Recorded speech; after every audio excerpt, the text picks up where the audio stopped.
What's going on, everybody? My name is Corey, better known as the Seaman, and I want to welcome you to another edition of the Seaman's Cinema Sit Down. That's right, we have editions that aren't Spooktober related, and we got a movie that came out this weekend that should be massive, man. So many people have been waiting for this one to come out. It is the end of an era, and it is an appropriate end of an era. What am I talking about? Why don't you pull up a chair, take a seat. We're getting ready to dive in spoiler-free into No Time to Die, baby. That's right, the latest from 007. But before we get there, as you can notice, I've upped my style game a little bit. You know, it's crazy how, like if you know me, I'm a big, just like, give me a t-shirt and jeans or, any kind of pants, shorts, whatever you want it to be, man. You give me a nerdy shirt and a pair of jeans, I'm usually good to go. But that doesn't necessarily make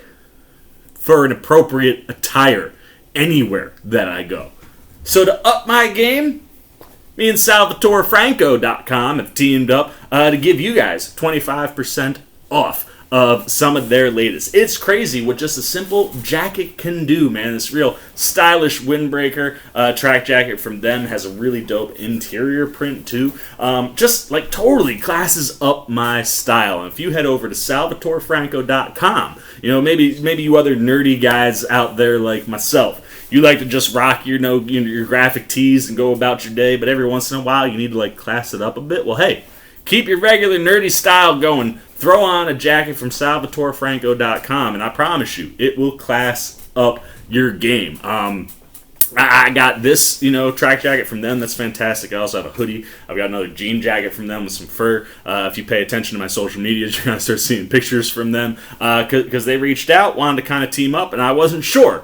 They're more on the high fashion end, I guess you could say, for men, which isn't technically where I usually live. But as you can see, simple, flashy jacket ups my game. So if you want 25% off and you want to up your nerd game for when you go out on a Friday night, head over to SalvatoreFranco.com, and when you check out, use the promo code CMAN25. That's CMAN25. You'll get 25% off your order. Thank you to Salvatore Franco for stepping up my game, because I had to look right if I was going to see this guy, man. The classiest of all the spies in the spy game, Mr. 007. Well, technically not 007 in this movie, sort of. But Mr. James Bond himself, and for the longest run that we've had in a while, the last 15 years, has been this guy right here, man. Daniel Craig. And I'm a huge Bond fan. I grew up watching these movies with my grandmother.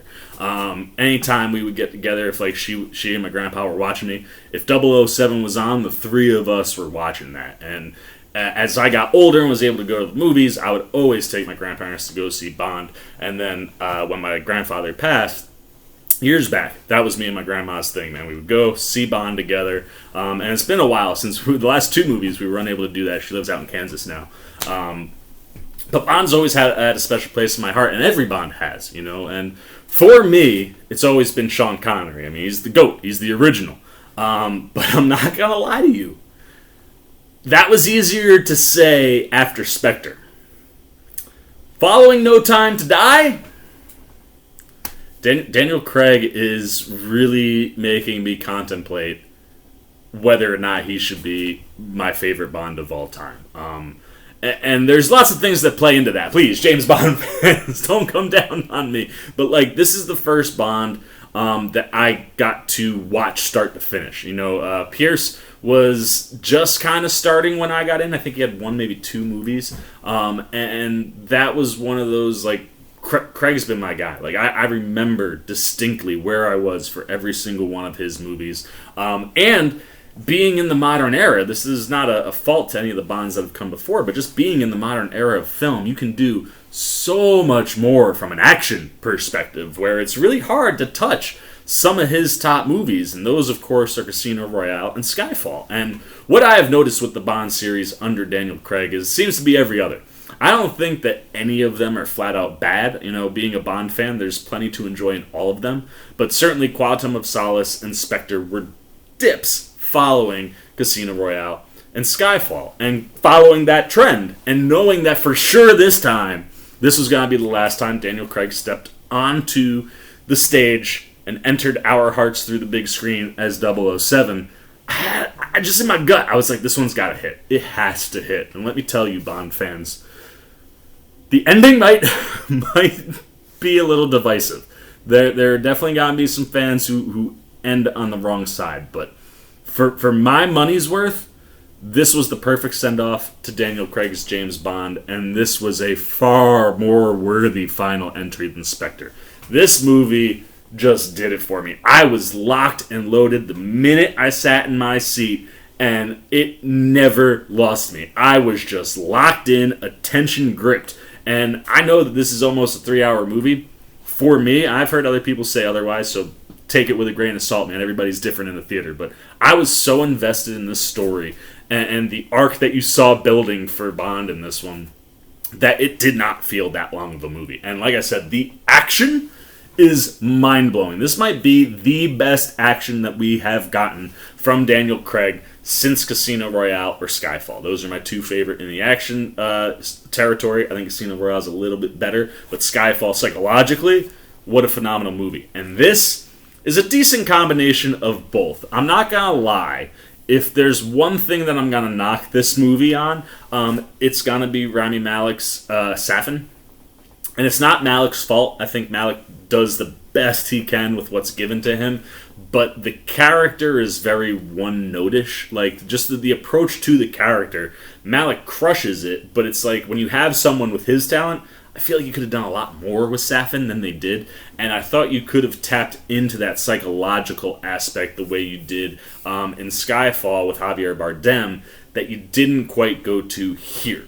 That being said, like I said, when Malek is on screen, he's good with what he's being asked to do. But this movie is not about Rami Malek, although, I tell you, there are a lot of great supporting characters around Daniel Craig, and the two things that make this movie really, really work are Craig and our, writer, director, Cary Fukunaga. He crushes it. So before we get to the two of them, because that's where I'm going to give you all the praise. And it's nothing but positive from here, too. But I want to talk about the supporting cast, because the supporting cast here is really, really strong. And unlike other Bond, runs, or anybody else that's had a Bond run, for me, prior to Craig, all the Bond movies weren't interchangeable, but, it didn't matter what order you watched them. It didn't matter if you did it chronologically or not, or each actor had an arc. Every Bond film just felt like it was part of the overall Bond story. And Craig's is really a full arc, where you have a specific story that you're telling that ties in directly to this character. The other movies have direct impact. And while that happened in some of the other Bonds, this is the most connected, I think, any run any Bond has had. And this film gets to bring in a bunch of people that we've seen in the past, and gets to bring in some new people that really, really crush. When you're talking about the past, Ralph Fiennes, excellent as M, as always. I liked what they did with M in this movie and how he functions as a character inside of Bond's story. But as per use, Fiennes crushed. Naomi Harris, who has been Moneypenny this whole Daniel Craig run, and now, having just seen her as Shriek, probably puts in the best performance she's had as Moneypenny. I mean, she is a scene stealer, and it's from her style. I think it's the best that she has probably looked, and the most attention grabbing she's looked on screen in any of the Bond movies that she's done. But they give her and everybody a little bit more than usual here, and don't let that kid you. This is 95% this dude on screen, but the people around him do get a little bit more, and I really, really do enjoy Naomi Harris. And coming off of her appearance in Venom: Let There Be Carnage, she's just so impressive, and watching her do that made her maybe even stand out a little bit more here. But she's fantastic as per usual. Ben Whishaw is phenomenal. I love this guy. He's a perfect Q. I love how he's able to have banter back and forth with Bond. Him and Craig play off each other very well,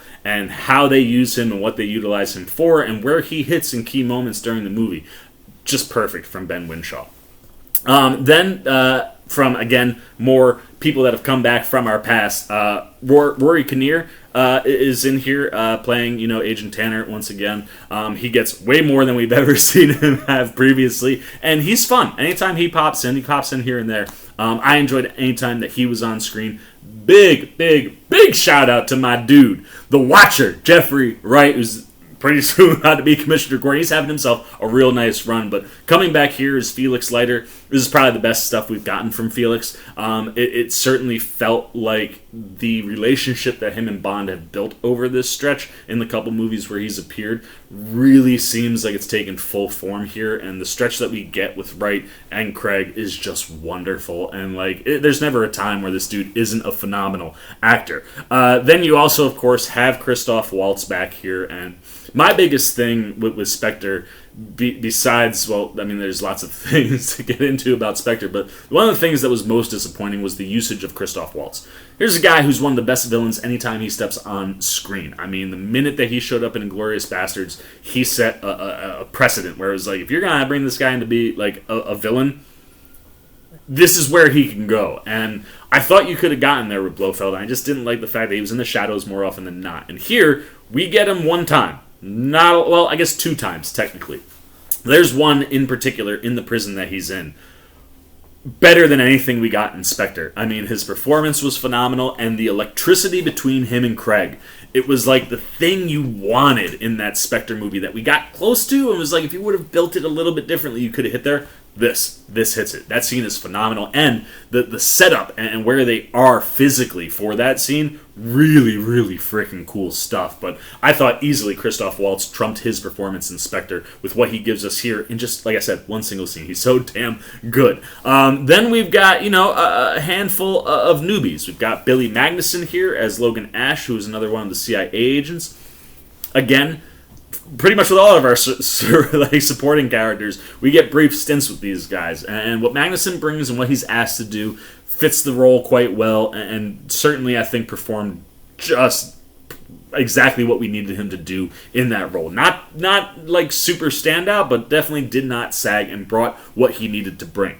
Then, if you've got, I think, there are 2 big standouts from the newbies in this cast for me. Lashana Lynch as Nomi, the new 007. Phenomenal. First and foremost, striking as anything. Any time that Fukunaga has her on screen, she pops in really cool ways. I mean, we've seen her duck into the darkness in the trailer, right? She gets moments like that. When she struts through that club, which we also saw in the trailer, I mean, just pops. I mean, there's a moment where she's in those shades and she goes past Bond and kind of waves, and I was just like, she's got it. Like, she has it. Like, to be a Bond girl, and granted, it's interesting to have a Bond girl who's a 007, but entering the litany of Bond girls who are badasses, Lashana Lynch comes to play, and I love the chemistry and everything that's going on between her and Craig the whole movie, because obviously it's kind of awkward when they first meet, and as you get that, and the way they both play off each other through that awkwardness is wonderful, to the point that when they do start to kind of work together and get more in sync, it really fits and it hits where it's like, yeah, this makes sense to what's going on in their relationship.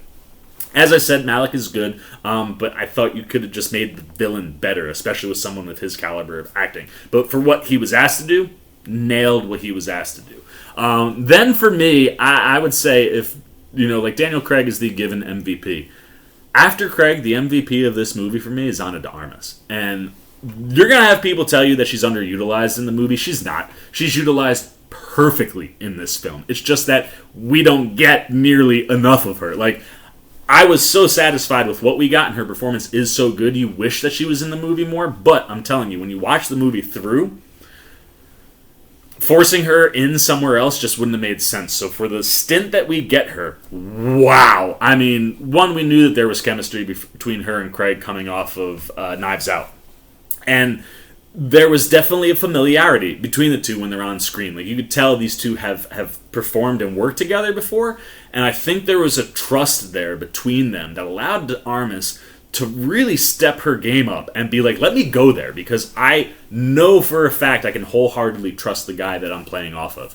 And she's fantastic, man. She's badass. She kicks ass in her action sequences. She's funny as anything. Like, she comes into the movie in a stretch where I wouldn't say there's necessarily a dip, but you've kind of been here, like you're just kind of going along at this real steady pace. Everything is really hitting, and then boom, she gives you this spike that like the movie needs, and it energizes you to take you through the second half. And she she brings so much energy. It's like, yes, I totally understand anybody that's like, I wanted more of her, but for what she's used for, perfect amount. And she destroys it, man. It's so freaking good. And then there is one other comeback from previous, from Spectre, no less. And that's Léa Seydoux, who plays Madeleine here. That's James's second love, following Vesper. And she's great here. Much like she was in the last movie. Granted, Spectre had its issues. I thought Seydoux did good enough with what she was given in that one. Here, she's given more. She's given a better angle, I think. And the relationship between her and Bond has developed a lot in between Spectre and now. And I love the way that they play off of each other and how real their romance feels. Like, when things happen in the movie, every ebb and flow of emotion, you feel it.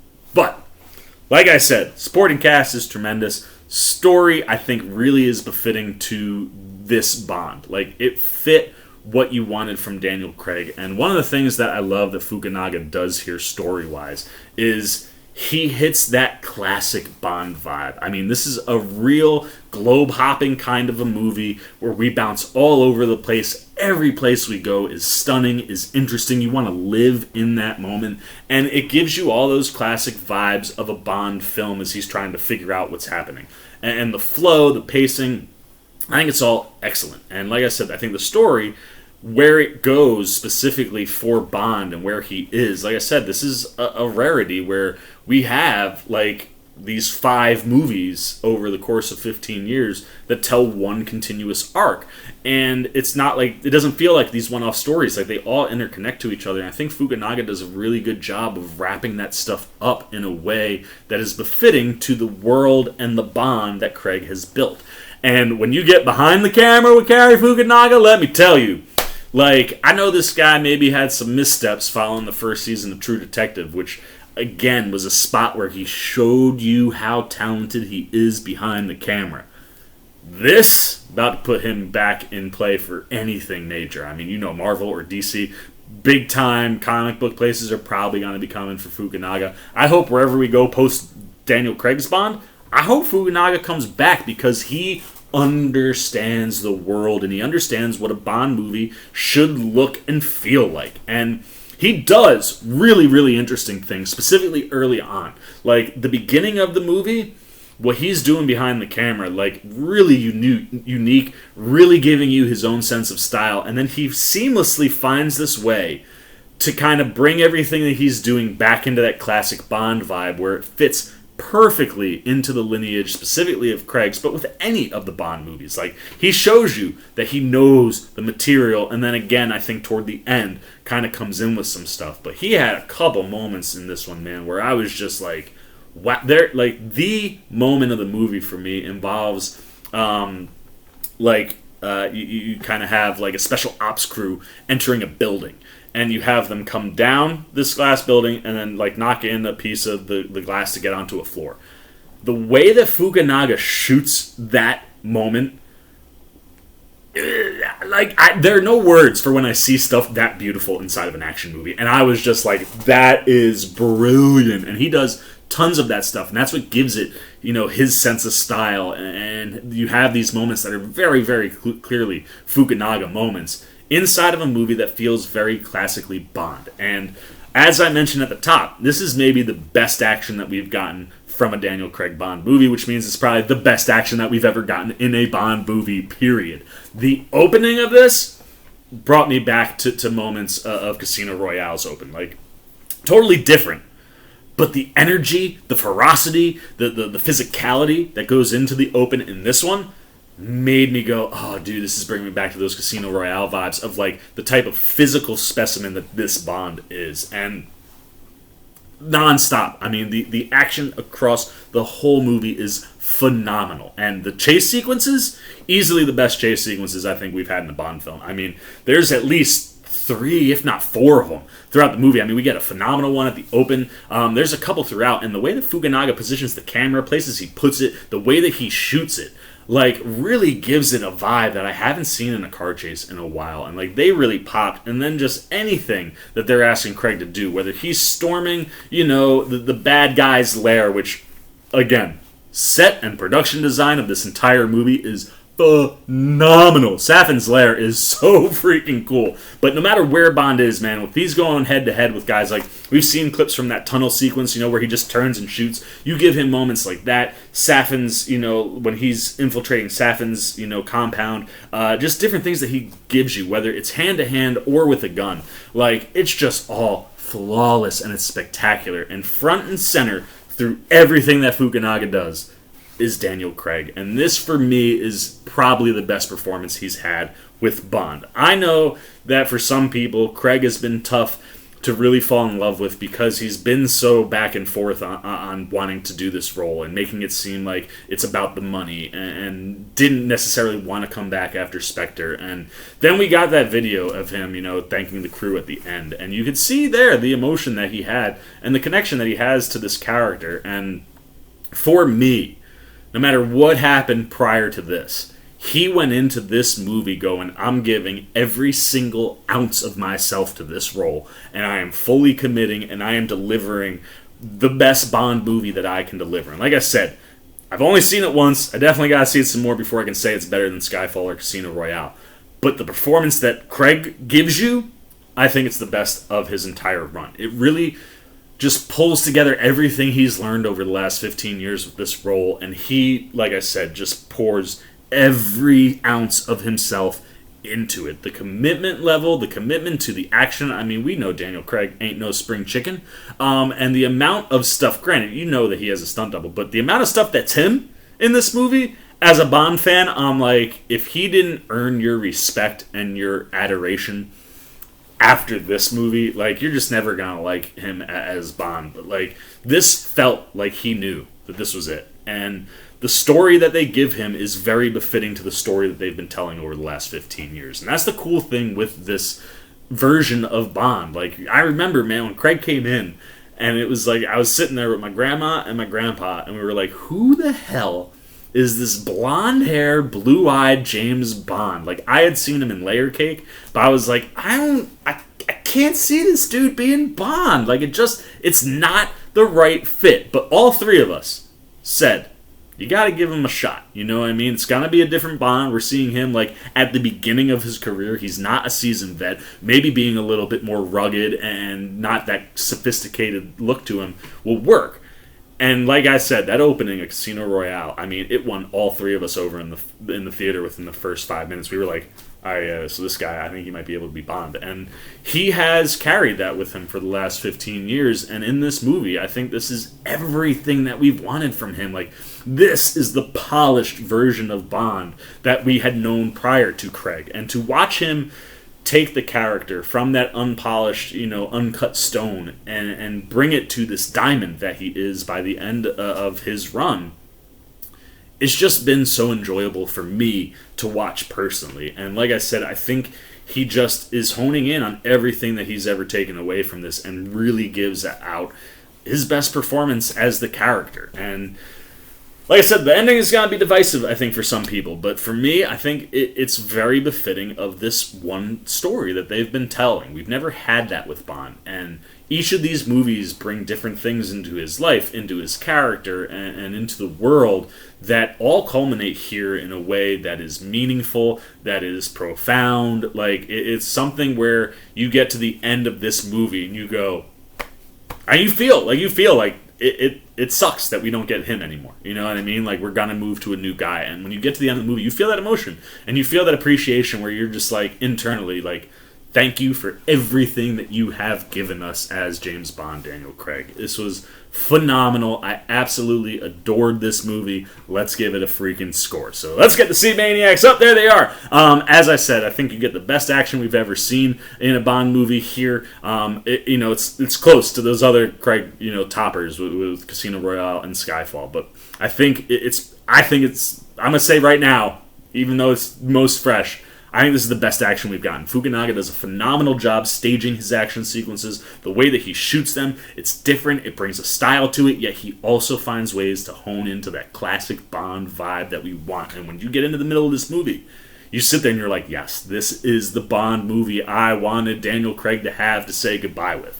And everything I think Fukunaga does from behind the camera standpoint is just phenomenal. The story really is befitting of the entire 15 years and the entire 5-movie arc that Craig has given us. It allows him to just thrive in the best ways possible. It's probably his best go as Bond to date. And then you just surround him with a cast that drops in here and there, man. You just go around and we just drop people in, and every time someone drops in, they bring absolute heat. And Ana de Armas, again, was my big-time standout in this one. So when you put all of that together, and you're a diehard Bond fan, and I'm a diehard Daniel Craig Bond fan, there's no way that I could possibly send him off with anything other than a 5 out of 5 C Maniacs. I understand that this movie will not be perfect for everybody, but for me, it did everything that I wanted Spectre to do that it didn't do, and then some. And this really was a phenomenal farewell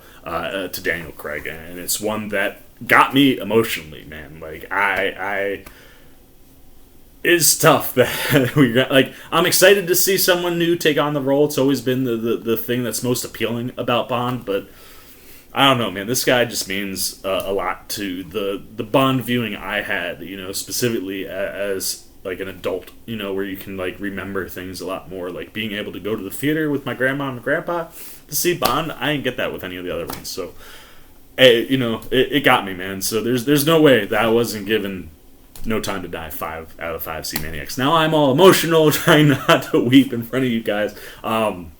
So I'm just gonna stop. That's the best way not to cry in front of you guys, man. But this one meant a lot to me, and I was so glad that, unlike Spectre, this delivered what we were hoping we were gonna get as a goodbye to Daniel Craig. So, not quite everything I had to say. You know, I got locked in on this one, and I forgot some things. 2 things to call out. The theme, obviously, No Time to Die. Spectacular. I love Billie Eilish. It's a little slower than I think you would probably want it. Like it was one of those, like, I was watching it, I was like, I loved everything. I love those slower burn songs. I mean, Skyfall is my favorite.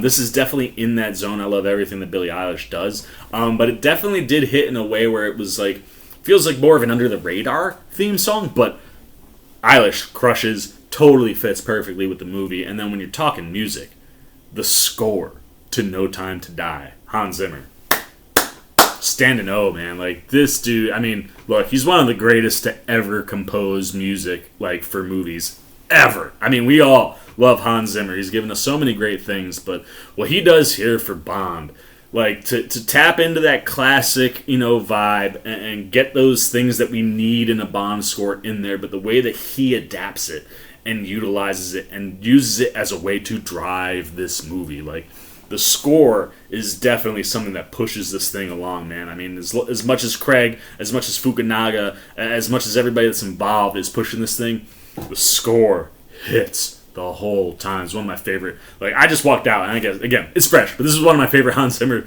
runs I've had in a movie in a little while. Like, I came out, I was like, dude, that freaking, like, I immediately went to my phone and put it on my iTunes. I was like, give me that No Time to Die run, man. Like, it's so freaking good.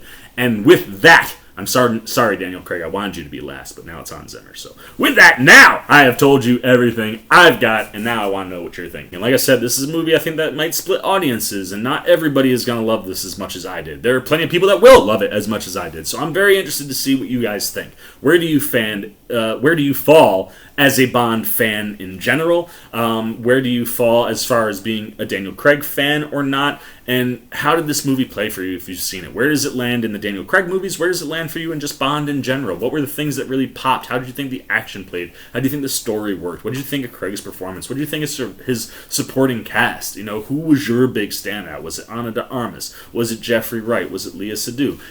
Anything, man, that you got after watching this movie, I want to know about. And obviously, if you haven't seen it yet, is it on your list? Are you going to see this in the theater? I think this is a movie, I wouldn't say that it's an absolute must to see in the theater. I think there are people who could watch this at home and be satisfied with it. If you were someone like me, this is an absolute must to see in the theater. I saw it in IMAX. You should see it on the biggest screen possible because everything about this movie is huge. So if you haven't seen it, I want to know if I've enticed you, if it's already on your list. If you weren't going to do it, did we make you go, maybe we should go check this out? Anything you got, man, whether you've seen the movie or not seen the movie, good, bad, indifferent, about Daniel Craig, James Bond, No Time to Die, all of it, down below in the comments section. Look forward to talking to you down there. As always, if you enjoyed this video, please give me a thumbs up. And if you're new, you want to come hang out with the C-Man anytime we're talking about movies, TV, trailer reactions, you want to be here for all my Spooktober goodies where you're smack dab in the middle of October, got something to talk about every single day, you like what I'm doing, you want to be here for it, you want to show a little love and support to the C-Man, you haven't yet, then come join C-Maniac Nation. It's the place to be, man, and the only way to get there is by jumping over there, hitting that subscribe button, hit that little bell if you want those alerts, and until next time, for the C-Man's Cinema Sit Down, I've been the C-Man, and I am signing off. Peace. Oh, hey, what's going on? You must be sticking around because you're looking for more content featuring this guy. Well, guess what? You're in the right place. You can check out more videos right here and right here. And if you have and you want to come join that C-Maniac Nation, you can hit that subscribe right over there.